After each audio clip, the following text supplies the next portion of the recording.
একটা গরিব রাখাল ছিল। সে ছিল খুবই পরিশ্রমী। প্রতিদিন কাকডাকা ভোরে ঘুম থেকে উঠে সে গরু চড়াতে যেত।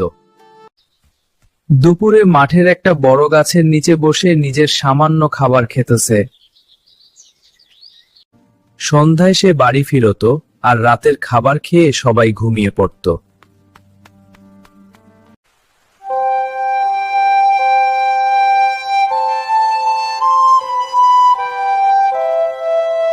চাঁদনি রাতে হঠাৎ আকাশ থেকে নেমে এলো একটি সুন্দর সাদা পরী।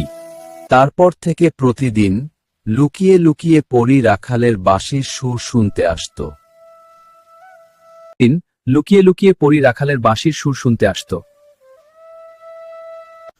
এত সুন্দর মেয়ে আমি কখনো দেখিনি। তুমি কে? ভয় পেও না রাখাল, আমি আকাশের পরী। আমি তোমাকে ভালোবাসি, আমি তোমাকে বিয়ে করতে চাই। আমি রাজি। তারপর থেকে তারা সুখে শান্তিতে সংসার করতে লাগলো। গল্পটা ভালো লাগলে আমাদের চ্যানেলটা সাবস্ক্রাইব করো। নতুন নতুন গল্প পেতে বেল আইকনে চাপ দাও।